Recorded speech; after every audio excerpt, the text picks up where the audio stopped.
Hello, this is Tim Campso with TBC Action Coach of Indiana with our Business Spotlight series. The purpose is to interview local business owners and promote them through our social channels and email database, as well as provide them coaching. This is a free service that we're doing because if every small business is strong, then the economy is strong. Today, I have the pleasure of talking with Jennifer. Welcome, Jennifer. It's great to have you on the program today. Hi. Hi, Tim. Thanks for having me. I appreciate you having me on today. You are very welcome. Well, let's start with having you introduce yourself and tell us a little bit of your background. Okay. Well, hi, everyone. I'm Jennifer Brugh.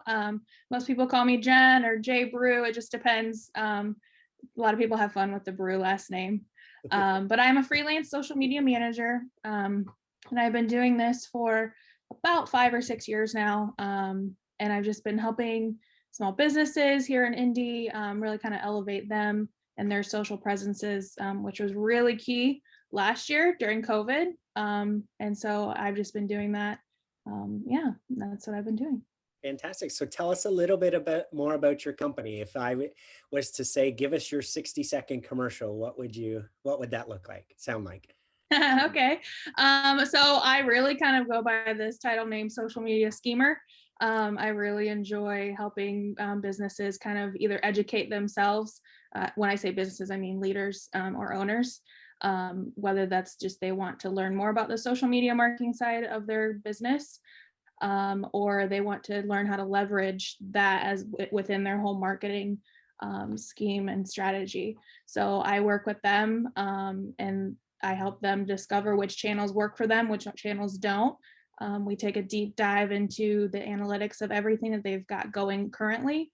And we just kind of take it from there. I help them either build from the ground up or we build on what they've got already. So really it's just my goal is to either help businesses, like educate businesses so they can, move forward on their own, or some just come to me and they're like, I want you to manage everything, manage everything for me. And so then I still have a lot of collaboration with those business leaders and owners because I want everyone to be on the same page. But that's just kind of what I've been doing and what the crux of my business. Fantastic. And how long have you owned your own business? I've been in business for 2 years now. Just went out on my own and decided this is what I wanted to do. So here we are. Congratulations. Good for you. So who is your ideal customer or your best customer? We call that your target audience. Yeah. So I actually thought about this because the question was best customer. And I'm like, well, my best customer, I can tell you who they were. But I figured you might mean ideal client. My ideal client is just a business that is wants to elevate themselves as thought leaders, either in their industry or they just want to be socially conscious of how they're presenting themselves online. It's about brand, right? Like building those relationships and building your brand, but not being so automated that it doesn't feel human. And so there's a lot of just thought and careful navigation that goes into that. And those are the clients that I like to work with. Wonderful. So what's been the greatest impact that COVID has had on your business? Busy. I think there have been just a lot of businesses that when things shut down, they didn't have that strong online presence. They had some, they knew that they needed it, right? They were just like, oh, another thing to add to my marketing. But then COVID hit and everyone had to pivot quickly and in a hurry. Either, you either sank or you floated through COVID, depending on how well you were utilizing your social media marketing specifically. So kept me busy, which is good. I feel really blessed in that aspect. I didn't have a lot of the hiccups that most business leaders and owners did. But that's not to say that now that people are going back to the office, how is that going to affect everything? So well, congratulations on being busy. That's awesome. So you mentioned that a lot of businesses have had to pivot. So what are one or two things that you've had to do differently to make a difference in your business during this time? And how's that working for you? Yeah. So, well, you and I talked last fall, and it really was just pivoting my own business to button up my processes. And that included just the onboarding process that I go through, from the client, to our initial discovery meeting to then the client questionnaire, just so I can get a better idea of what they go through and what they're looking for, as well as just, is this a good fit for the two of us? And so that's something that I've had to like work on, which became really apparent during COVID, when I didn't have that process down, as well as just redoing my website. My current website is just kind of clunky, and it's more of a portfolio from college. So I just kind of wanted to fresh start, get rid of that. And that I'm getting ready to launch at the end of April. So I'm really excited about all the work that I'm putting into that. Fantastic. So, Jennifer, here's an interesting question. It's been said that smart people learn from their mistakes and wise people learn from the mistakes of others.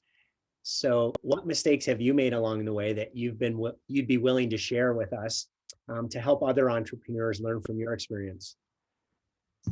Not asking for help. You're not always going to be the smartest person in the room. You don't always have to have all the answers. And I think not asking for help when I needed it, or just, being terrified of asking, like, how do I do this, certain aspect, or how do I navigate, just business in general. So not asking those questions up front, but, learning from that, I'm like, well, I should have known, but you don't know what you don't know until you don't know it. So yes, very fair. Thank you for sharing that. Yeah. So second last question here.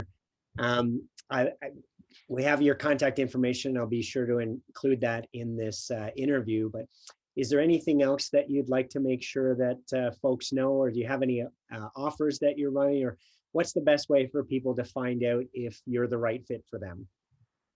Yeah, so they can check out my Instagram page. I'm very active on there, as well as LinkedIn. I'm personally, for my business, I'm pivoting away from Facebook so much, even though Instagram is owned by Facebook, but it's just not it's not a good utilization of my time when my ideal client isn't living there or using that platform. So LinkedIn or Instagram, both are just at Jennifer Brugh. And they can also, then when my site launches in April, they'll be able to find me there. Wonderful. Thank you. So last question here, Jennifer. What has been most inspiring to you during all of the craziness of the past year? Inspiration, podcasts. I have been listening and absorbing so much information just via podcasts, which I am now toying with the idea of eventually having my own. So there's just a ton of information, and I am not one to sit and watch YouTube videos. That's where a lot of people learn as well. So, but I'm not one to sit there and watch a 15-minute video. I'd rather listen to something that I can take notes on while I'm doing something else.